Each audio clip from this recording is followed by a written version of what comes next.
الحكيم في القرآن الكريم بسم الله الرحمن الرحيم وإنك لعلى خلق عظيم صلوات.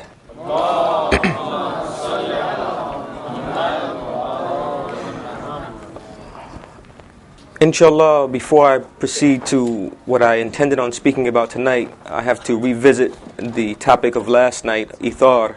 There's a few subtle points that I neglected to mention. I mentioned that Ithar has two aspects. I said one, and nobody asked me any time, okay, Sheikh or Yusuf, what's the second one? I have to address the second aspect, inshallah ta'ala. Just to go back, Ithar is the secret of Karbala. This is the new lesson at Karbala. Like I mentioned, that jihad was taught in previous battles, and shahadat was taught in previous battles, but this was the secret. And we mentioned that the lesson of how to die as a Muslim and how to make jihad as a Muslim is clear, but the examples of how to live are kind of subtle. You have to look for them. For example, the Imam, taught us the emphasis of prayers. He taught us the generosity even to our enemies, and a few other aspects of how to live as a Muslim, which inshallah, through the course of days we'll address individually. But in general, we established that Ithar is to give what you yourself need. We mentioned, as my young brother mentioned, that there is, as far as, giving, we can give our surplus, which is sadaqah. We can give what we love, which is al-bir, which is considered righteousness according to Allah in Quran. He says, you will not attain righteousness, or you will never obtain righteousness until you give of that which you love. And the level of Ithar, which is very, very hard to achieve, is giving what you yourself need. So giving is the first aspect of Ithar. We've established that yesterday and everybody understood that. But judging by a few answers that I heard today, clearly it must be clarified the second aspect of Ithar. The second aspect of Ithar is you are not giving it for the sake of Allah or to Allah. You're giving it to someone else for the sake of someone else. It's easy to give something for the sake of Allah. It's very difficult to give something for the sake of somebody else. An example of this was Shaitan, in when he disobeyed Allah in the Jannah, where he was commanded to show obeisance, to show respect to Adam alayhi salam. He refused. He said, Ya Allah, I'll give you the respect, I'll give you the honor, I'll give you the obedience, but this man here, no, I can't do that. So he'll do everything. It's easy to do it for the sake of Allah, but doing it for someone you feel that's lower than you, that's a whole different ball game here. And to clarify this, there's an event that happened that is very famous, and when I begin you'll clearly understand it or remember it. When the night of Hijrat of Rasulullah sallallahu alaihi wa alihi wasallam,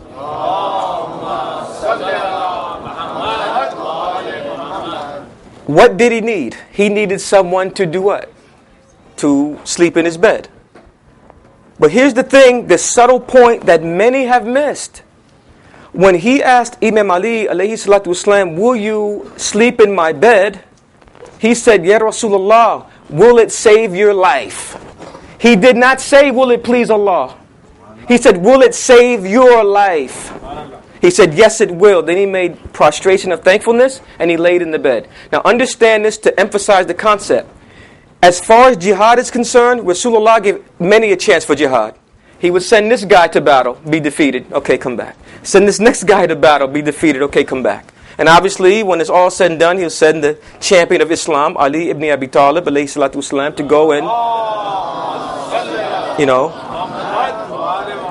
he would send the imam to go and, fulfill the obligation. But clearly, he would give others the chance for jihad. Salawat, if you understand.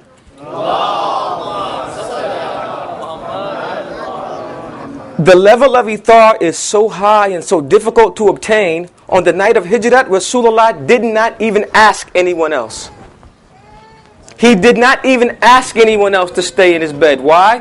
Because he needed someone who could what? Who can actually sleep in his bed. Someone who had that relationship with Allah. Someone who had that Qalbi Salim, who could actually go to sleep. If me and you, if I say, can you please sleep in my bed, somebody's trying to kill me, you'd be awake all night long.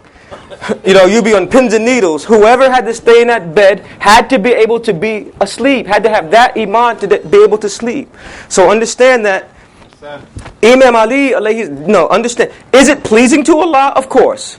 But was it for the sake of Allah? No. It was for the sake of Rasulullah. He gave his life to save Rasulullah's life. And furthermore, we can't give Ithar to Allah because what? Ithar is giving away what we need. Everything we have comes from who? So we can't just be returning it. So we can't do Ithar for Allah. We do Ithar to, another person, which is very difficult. It's not such an easy thing to do. And this quality, when it is achieved, it is, you have such honors as those, saintly personalities that, sacrifice on Karbala. But this is the aspect that now you already thought maybe yesterday that Ithar was already difficult to obtain. Now you realize that, wow, I can't even do it for the sake of Allah. I got to do it for someone else. Because when you do for the sake of Allah, what happens? You have wholeheartedly, you know wholeheartedly that Allah will return it. Multiple fold. You do something for the sake of Allah, you give for the sake of Allah, He'll return it. When you give to this guy or this lady, it may not come back. That's the reality. It may or may not come back. So that is the reality. So when you think about the aspect of Ithar in Karbala, even though the Imam displayed the highest level of Ithar for us, the reality is we may not give back. We may or may not uphold what he died for. Just like you can give someone else something and they may or may not give it back. Allah will always, return and give it back. So this concept, now you understand even more or more emphasis why this is such a huge, a huge characteristic. It's not the only, honorable, noble characteristic, but it's the highest among them. This is what gives you such high statuses with Allah. And if you understand, send the salawat.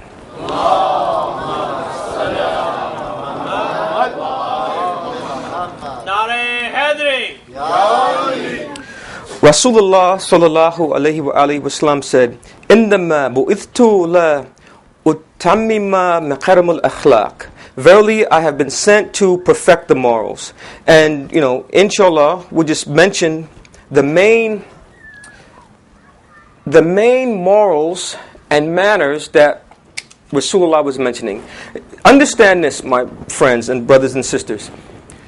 Rasulullah came to teach the higher levels of morality. You can go to a church or a synagogue and learn to speak the truth. You can go to the church or synagogue and learn do not steal. There's all these different levels of manners and morals that you can learn anywhere. And you can learn those anywhere. Rasulullah came to teach us the higher level of akhlaq, the higher manners and morals that we are to uphold. And in this day and time, what happens is, instead of encouraging the non-Muslims to seek higher and obtain the high levels and standards of the Muslims, we want to lower our standards to blend in with them. We can't do that. We have to maintain our morals and manners. And our akhlaq is what attracts people to Islam, believe it or not. Being a revert and dealing with many reverts, very few people come to Islam or Shia Islam being debated in. What draws them to the religion is the akhlaq and the manners that stand out amongst all of the religions. And as I mentioned yesterday, that politics, first of all, what is politics? A matter between you and Allah is, between you and Allah. A matter between, you and the community is political. It's not like policy of the kuffar, which like espionage and spies and James Bond and all this crazy stuff. But policy, Islam, we have our policy. The Quran teaches us a policy, how we are to act, how we are to conduct ourselves. And Karbala is an example of this. Look how the Imam emphasized prayers. Look how the Imam emphasized giving. Look how the Imam always to the end encouraged people to truth. He was showing us, and there are other subtle examples of teaching us how to live in this event. Because what is life about? It's about the manners of a Muslim and the manners of a non-Muslim. Every confrontation was the Islamic morals and ethics and the un-Islamic morals and ethics. That's what it's about. So now you understand why the Rasulullah said, I came to what? To perfect the morals or teach the higher morals. Because that's what everything's about. How will a Muslim deal with this situation? How does a non-Muslim deal with the situation? This is what everything is about. How we deal with these situations. And the Ahlul Bayt teach us how to deal with these different situations. And I'm going to read these. The Imam Sadiq alayhi salatu wasalam mentioned a hadith that he mentioned that Allah subhanahu wa ta'ala honored Rasulullah by giving him the highest morals. And he said that if we have these morals, we praise Allah and thank Allah. If we don't have these morals, then we beg Allah to give them to us. And he read out 10. He read out 10, and these are the 10. I'll just go through them briefly so we can move forward, inshallah. He mentioned yaqeen, which is conviction or certainty. He mentioned qana'at, which is contentment. Now, obviously, Imam displayed conviction, yaqeen, on Karbala. Obviously, he was content with whatever Allah put before him in Karbala. Sabr is the third. Obviously, the Imam displayed sabr. Shukr, gratefulness. Obviously, the Imam displayed gratefulness. Now, these are things aside of martyrdom and jihad. These are the things that he displayed of morals and manners. Obviously, he displayed hilm, forbearance or clemency. Obviously, husnul khulq, excellent character. He was always encouraging the opponents to come to the truth and this and that. He displayed generosity, which sakha. He displayed self-respect, which ghaira. He displayed saja'at, which is courage. And he displayed muru'at, which is a sense of honor. So these 10, which the Imam had described as the highest levels of akhlaq, are things that Imam displayed in Karbala. Other than jihad and shahadat. And these get overlooked. He taught us completely how to live if we look at the situation with Islamic eyes. If we look at the scene with Islamic eyes, we will begin to see it differently. Look beyond just the heart-rending effects of what happened. Look at the lessons he was teaching, because as we mentioned, a small sign people can see, but a bigger sign people will see clearer, because you have to understand this concept, and then we'll move forward, inshallah, that you can teach a message in two ways. You can have authority and teach a message. You have the authority, people are listening to you, and you teach the message. Or you can be madhloom. You can be oppressed and teach a message. You can be madhloom. You can be oppressed. So, somebody's thinking, how do you teach a message being oppressed? I'll give you a low example so maybe the kids can understand. You are so good and so nice, and your conduct is so good that you make other people see how bad that they are, and they say to themselves, I wish I could be like that. The Imam's conduct and character was so high that when the whole event was done, people were like, wow. He, first of all, exposed the character of Yazid and his horde.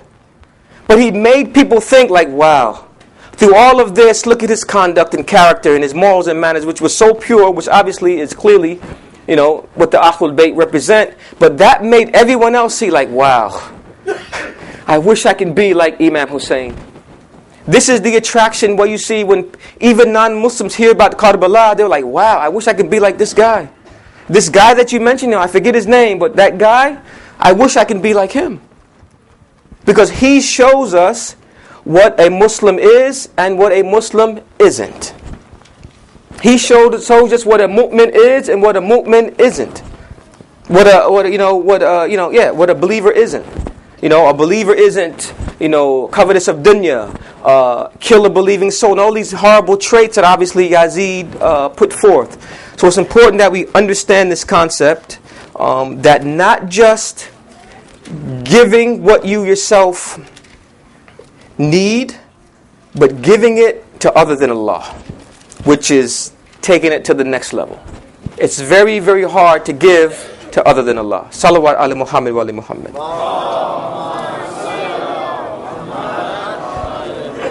And I want to add this to my to the younger ones of my brothers and sisters that when it comes to achieving high levels of morals, you're on your own. When it comes to achieving greatness and trying to achieve high levels of morality, you're on your own. Allah's mercy does not extend to you. And I'll explain. If a student is attempting to get an A in his class, but he gets a B, if the teacher decides to give him an A anyway, he or she has did him a disservice. He has not helped him. He did not achieve that merit on his own. It was given to him. Allah will not help you there. You must achieve that high level on your own. Allah will give you the know-how or the plan of attack or this and that, but you must achieve this on your own. And obviously, as long as you're alive, you will have another attempt at it to keep at it. But whenever you are trying to achieve high ranks, the mercy of Allah does not extend to you. But if you're doing your best, you're in your class and you're getting D's and F's, now it is the mercy of the teacher to give you a barely passing grade. Then your mercy is given. You're bad, you're failing, this and that. Then mercy is given to you to say, let me just give them a passing grade. But when it comes to high levels of morals and manners and akhlaq, Allah wants you to earn it. You have to earn it. You have to earn it. Understand it. It's not bad. It's just the reality that whenever you're trying to achieve greatness, Allah lets you do that on your own. For all the students, when is the teacher quietest in the class? During what? The exam. It's reality. The teacher is quietest during the exam. When you're getting tested and Allah's giving you the test to achieve greatness, He's quiet. You have to do it. You'll get a B now, but if you keep at it, next try maybe you'll get a B plus or A minus until you can achieve that greatness. Or but if you do or don't, only if you die before that, then Allah will complete that. But understand that when you want to achieve these high levels, you're on your own. So this makes even the status of the ashab of Imam Husayn even more exalted. Because that status that they achieved, they earned it. It wasn't given to them. They earned it. Which is also evidence against us because Allah is saying everything is doable. Everything is doable. Everything is doable. Now, inshallah, I want to get to what I want to speak about tonight. Inshallah, if you send a salawat.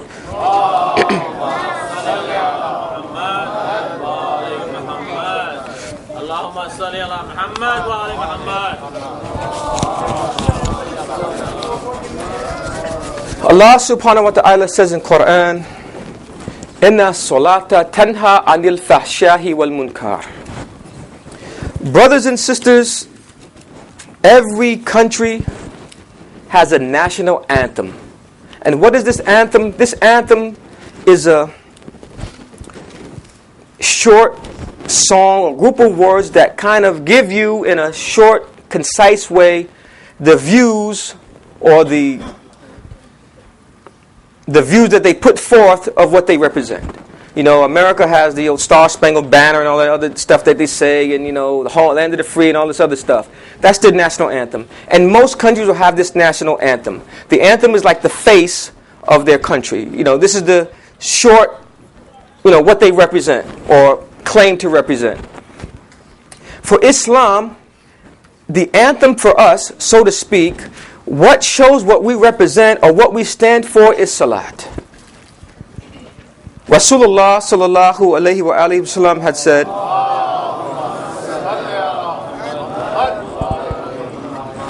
Likuli shay'in wajhu wa wajhu dinukum salat. Everything has a face, and the face of your religion is prayer.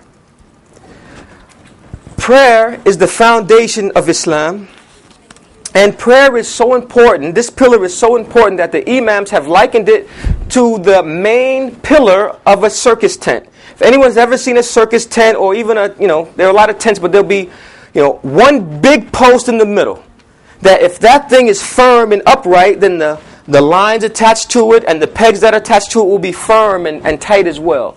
But if that pillar was to crumble, then everything else caves in. For Islam, for the believer, for the mu'min and the mu'minat, this pillar that everything depends on is salat. You know, in life, for example, you know, during Muharram, during this time, we have this thing where we like, you know, now I want to get better in life. You know, I've been backbiting, I've been slandering, I've not been offering prayers regularly, I've been doing all of these things, these, you know, all these akhlaqi issues, and I say, well, you make this list. You make this list of things you want to improve on. In Islam, you don't just take this list and try to knock things one after the other. It doesn't work. You become overwhelmed and you'll wind up abandoning the plan. What you do is you find the key things on that list that will affect other things on that list. So, for example, slander, backbiting, all these akhlaqi issues. What is the magic pill of Allah that will correct those issues? What is the one thing that will correct, a big chunk of those issues? Salat. Inna salatu tanha anil fahshahi wal munkar. It's the prayer. Understand this, my friends. Prayer is not intended to make us good. Prayer is what makes us good. Prayer is not intended to make us good. Prayer is what makes us good. Let me explain this. Maybe it'll be a little bit more clear. I'm going to ask you this. Where is the best place to offer prayers? Masjid.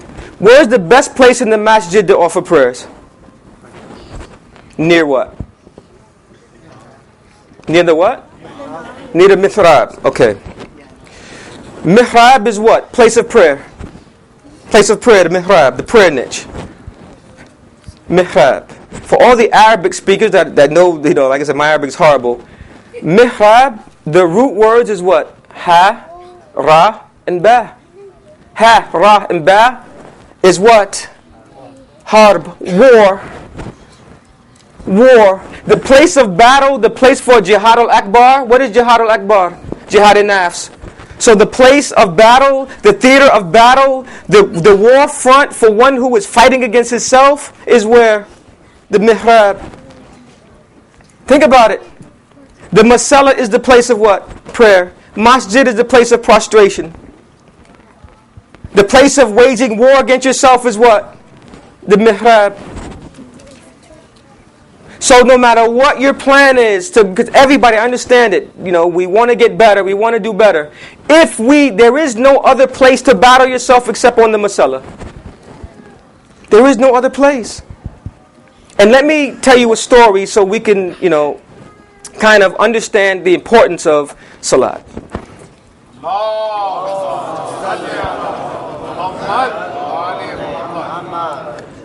Adam alayhi salam had 2 sons. Well, we're going to only focus. He had more than 2 sons. We're going to focus on 2 sons, Habil and Qabil. Obviously, we're familiar with the story, so I'm not going to go into detail. That Habil was considered to be the successor of Adam by Allah's leave. Had nothing to do with Adam, but obviously Habil felt that it had to do with favoritism.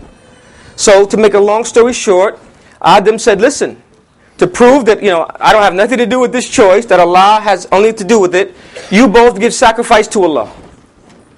So that was how they would decide, who is who, So Habil went and got his best, what he considered his best, and he put that on the altar. Qabil, imagine you're doing spring cleaning, you're getting all the junk out, all the stuff you want to get out of the house, all the stuff that had no value at all. This is what he decides. Not literally, but I'm paraphrasing so the kids understand. He took the stuff that was low quality, meaningless, and he offered that to Allah. So Habil offered to Allah his best to sacrifice, and Qabil offered, less than his best to sacrifice. And we know the end of the story is that back then Allah would take stuff by thunderbolt, zap it, and tear it to fire and take it. He took Habil's sacrifice. So then you may be asking yourself, why is Brother Yusuf talking about prayer, mentioning the example of Habil and Qabil? We understand Habil sacrificed his best and Qabil sacrificed his worst. Well, Imam Ali alayhi salawatu wasalam said, As-salatu qurbanu kulli taqi. Prayer is the sacrifice for every pious one. Prayer is our sacrifice to Allah. So now you understand the relationship between the story I mentioned and prayer. Are we going to offer Allah our best, or are we going to offer Allah our worst? What is the first thing Allah is going to check on Yawm al-Qiyamah? Salat. What is the ibadah that makes us better?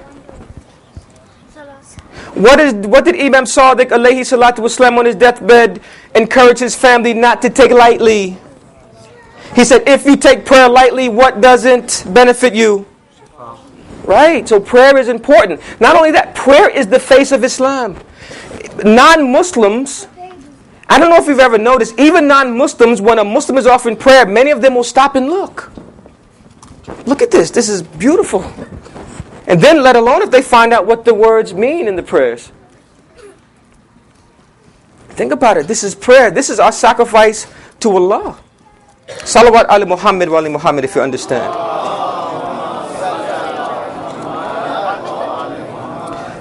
Obviously we don't want to go through life spending, 30, 40 years offering prayers and they're not accepted by Allah. And many people, can say, man, I offered prayers and I was crying and oh man, it was just so intense. That doesn't mean that prayer is good.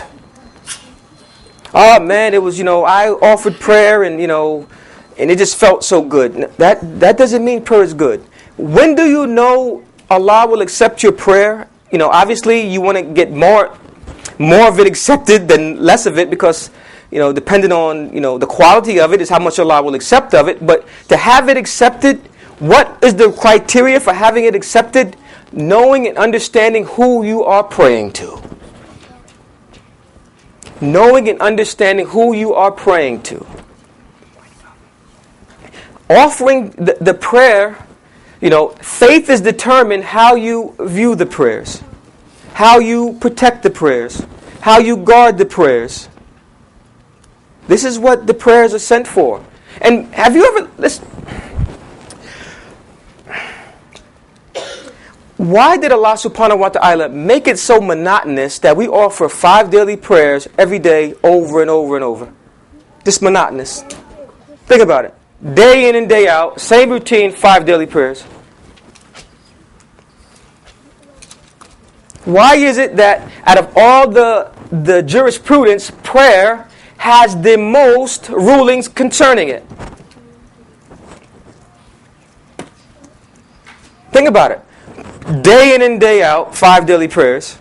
Prayers have the most rulings, or one of the issues that have the most rulings concerning it. What is the purpose of the prayers?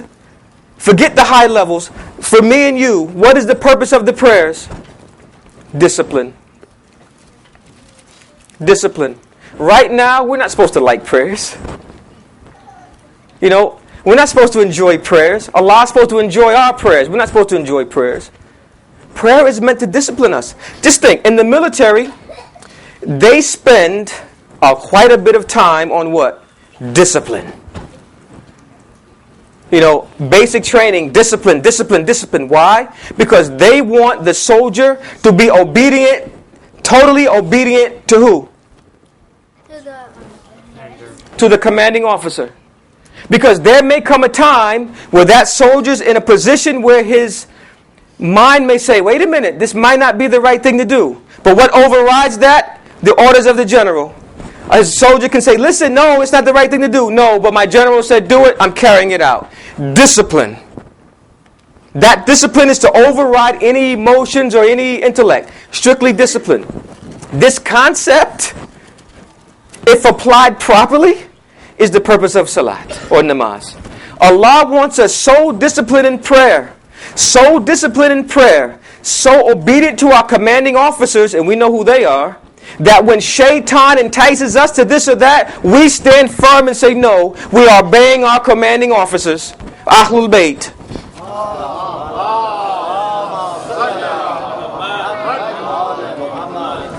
This is... Try to move forward, please. Yeah, just move forward. Okay, come forward. This is that salat. It's meant to discipline us. Some people think that, listen, when I decide to be good, I'll offer prayers. This is totally wrong. When I decide to be good, I'll begin to offer prayers. No, prayers is what makes you good. Prayers is what makes us good. Prayers is what makes us good. And this is one of the reasons why Karbala happened, for the namaz, for the salat, the prayer. So this is not just something that we take lightly. This prayer is the foundation, the pillar of Islam. Rasulullah said all it takes for a believer to become a disbeliever is to abandon the prayers. That's it. That's it. Salawat ala Muhammad, if you understand.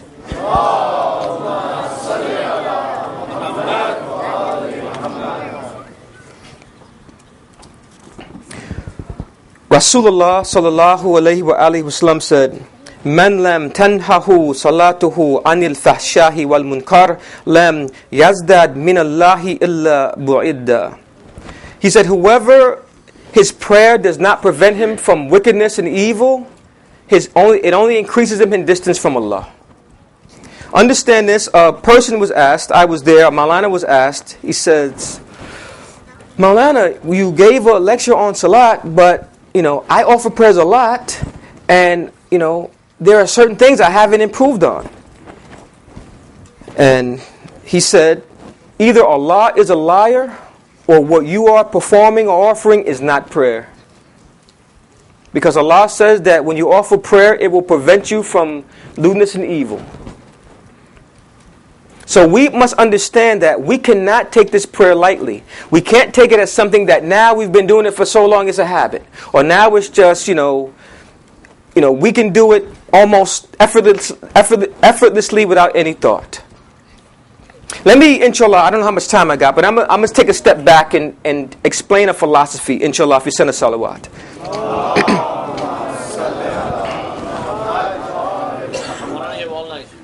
There are two things, understand, there are two things that can make a difficult thing easy. There are two things that can make a crazy thing easy to do. There are two things that can make a weird thing easy to do. I use those three words because it can make a hard thing easy to do, a strange thing easy to do, or a weird thing easy to do. These two things can make us do some things we shouldn't. Now, let me ask this question to explain. Would you, these two things, first of all, is culture and perception. Culture can make a hard thing easy, and perception can make a hard thing easy. And I'll explain, inshallah, by saying this.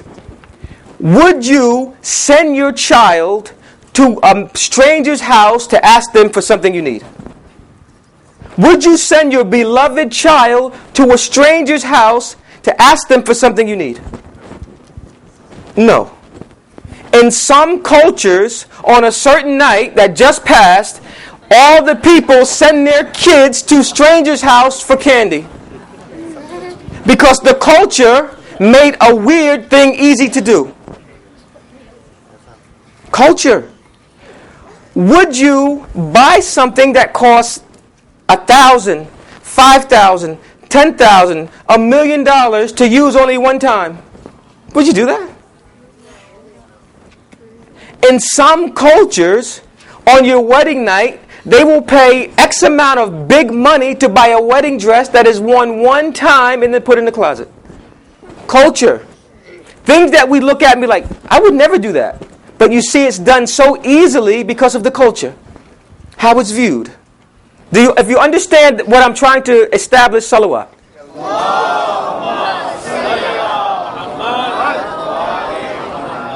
Now, here's the second part of perception. How we perceive something. Don't tell anybody, but, I'm not too fond of my country, but I like car racing. Cars going around the track for hours, I'm like, glued to it. People are like, the cars are just going, I like it.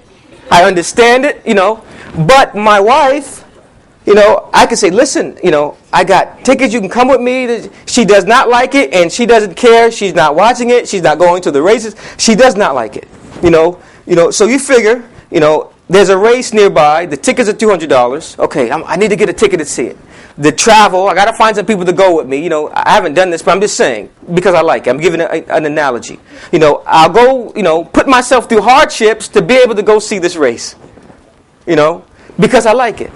I got to find travel. I got to find, you know, arrangements of a hotel, find somebody to go because my wife doesn't want to go. You know, all these things because I like it. You know, so perception. If you like something, even if it's difficult, you'll do it. Understand that. If you, for example, there are some people who, you know, the opposite of that is if you don't like something, you will not do it. You know, I remember in my life where I don't like eating peas. You know, I don't like eating peas, the vegetable peas. You know, and I don't care how long my mom says you're going to sit at that table until you eat it. I'll be there all night. Obviously, all I got to do is swallow it, put it in my mouth, go to the bathroom, and spit it out. But I'm not even doing that, you know, because I don't like it, and it's easy to say, Joe, just eat it and go. But I'm not doing it. It's even, so understand, my perception of that thing, even though it's easy to deal with it, it's difficult for me. Like, no. So how you perceive it. So if you like something, if it's hard, you'll do it. If you don't like something, even if it's easy, you won't do it.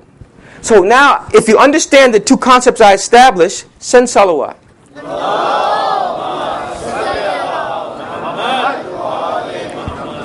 So now, if we are not offering prayers, either we have not made it part of our culture, or we have the wrong perception of it.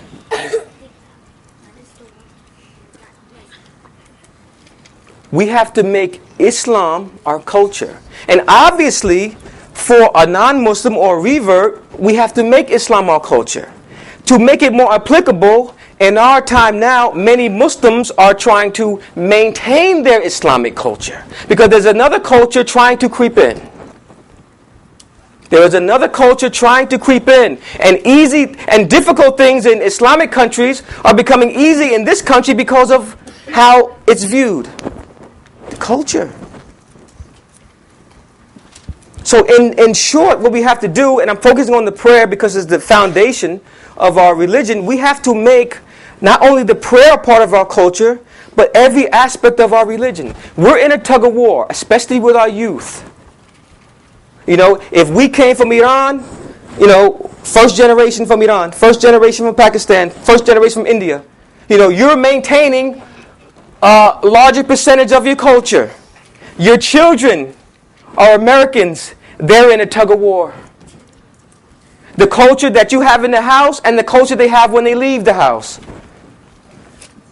So now the jihad is even more intense.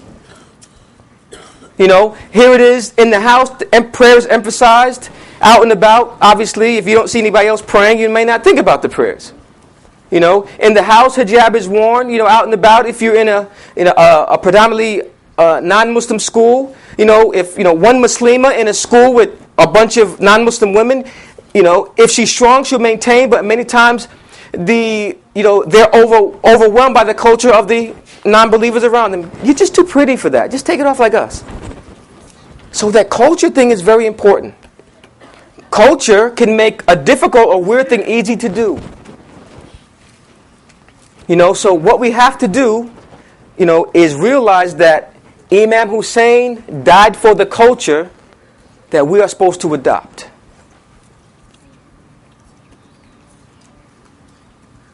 Do you understand? Our culture is the culture of Ahlul Bayt. Doesn't matter if you're from Africa, from Pakistan, India, you know, from wherever. The unifying culture is the culture of Ahlul Bayt. Muhammad wa ali Muhammad salawat.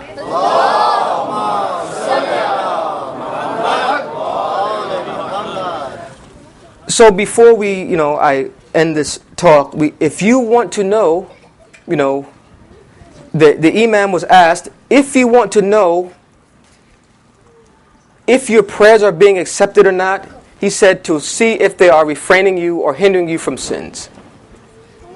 That's how you can know. Understand this. The Ahlul Bayt, they taught us. But if you pay attention, they teach us how to self-medicate. They teach us about the problems and they teach us how to deal with the problems.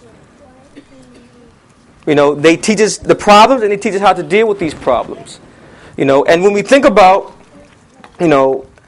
a culture and adhering to a culture and being loyal to Ahlul Bayt, we have all of these saintly personalities of the ashab of Imam Husayn alayhi salatu wasalam. There are many of those who, lived Islam, died Islam. Everything about them was 100% Islam. And that was what their life was about. And we cannot try to take Islam and mold it around our lives. We must take our lives and mold it around Islam. We cannot take Islam and try to mold it around our lives, my brothers and sisters. We must mold our lives around Islam. And this is the traditions of the believers of old. The Ithar, the akhlaq, the morals and manners. All of the things that gave us our identity. All of the things that the Ahlul Bayt, were pleased when their followers adhered to. And one person in mind that I think of concerning these of being loyal to Ahlul Bayt and being loyal to Islam and being loyal to Rasulullah is Habib ibn al-Muzahir. Who is Habib? Habib, he was, let me say it this way. Rasulullah sallallahu alayhi wa alihi wa sallam,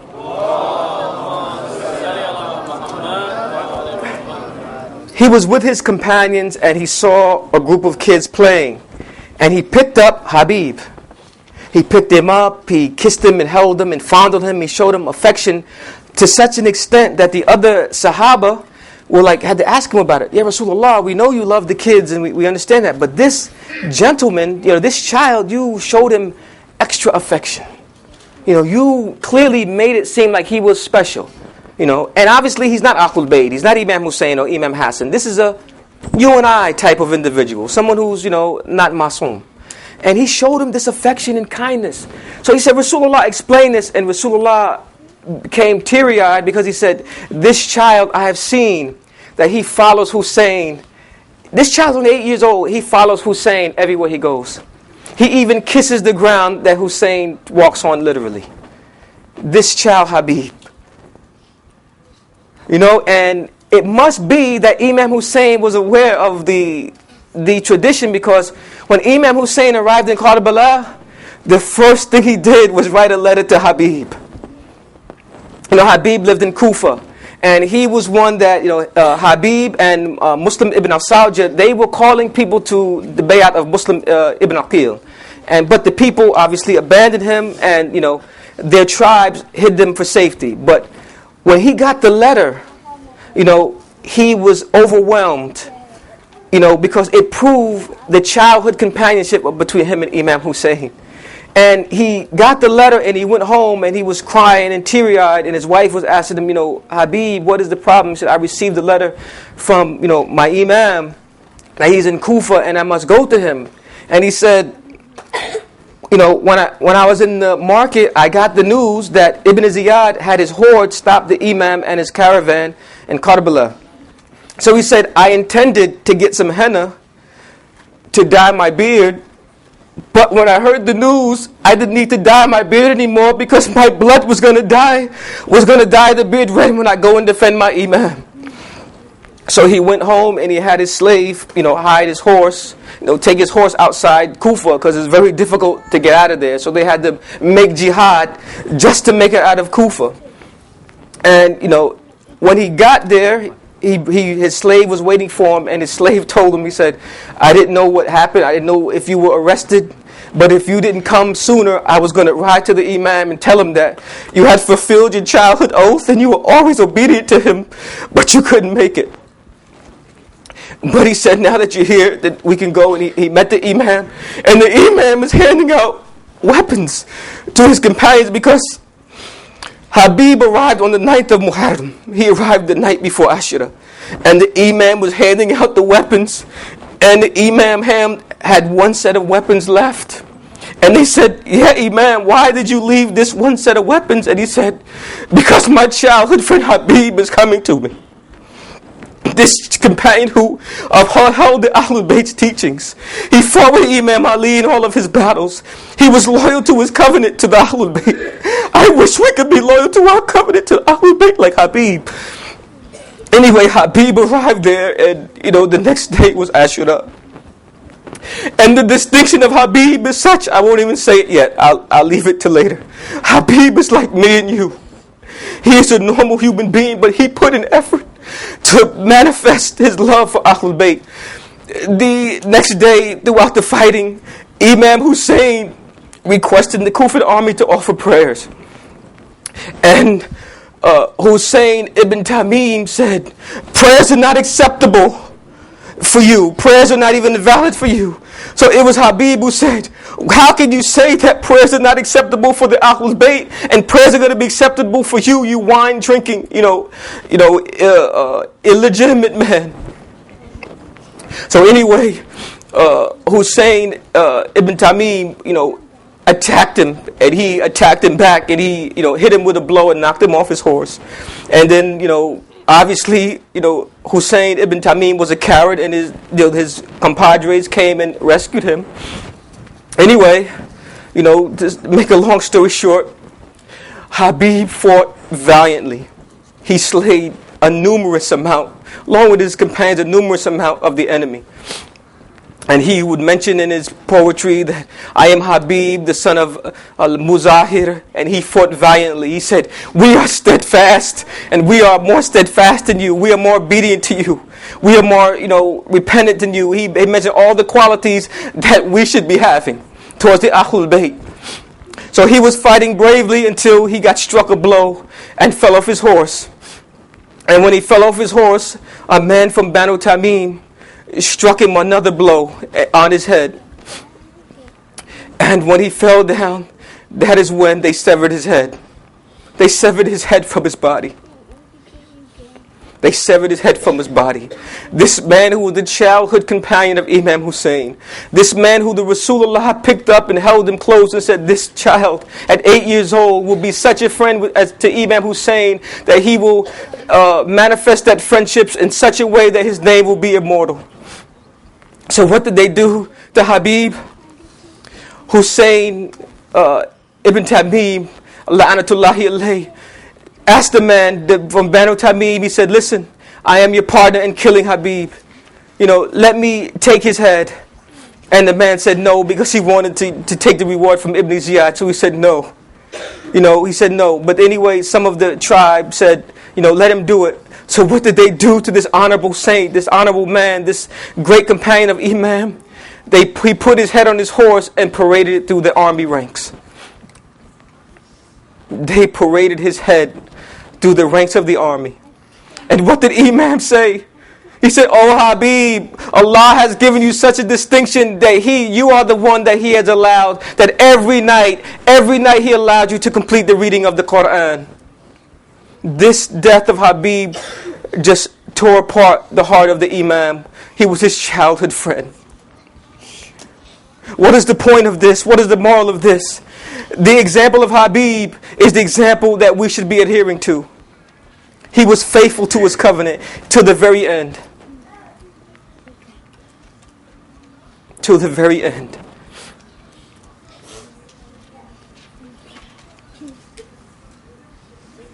And let me add this, inshallah ta'ala, that my main topic tonight was the prayer. What did Imam Husayn teach us on Karbala about the prayer? There's a lesson on Karbala about the prayer. Imam Husayn, in the midst of battle, made the wajib prayers. Not only that, in the battle on Ashura, he offered all of his mustahab prayers. He is showing us how important the prayers are, that on the day of Ashura, he did not even miss his mustahab prayers.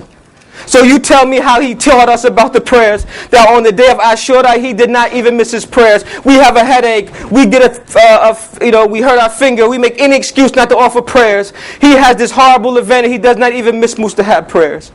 On the night of Ashura, where you have a big battle, they all knew they're going to be fighting the enemy tomorrow. They're going to be dying tomorrow. They need their strength tomorrow. They need their energy tomorrow. They need a good night's sleep. They need to be rested. No, they were up all night offering the prayers.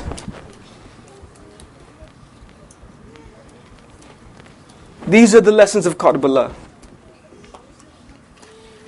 This is what Imam taught us about the prayers. This is what he taught us about the prayers.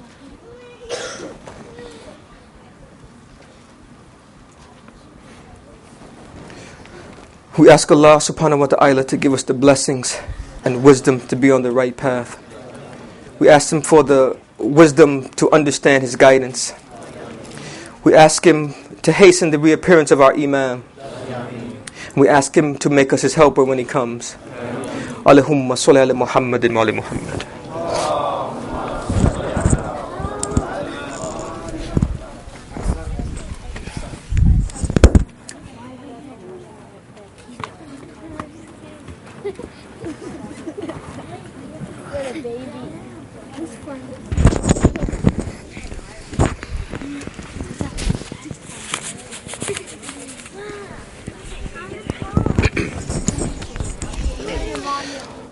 Bismillahir Rahmanir Rahim.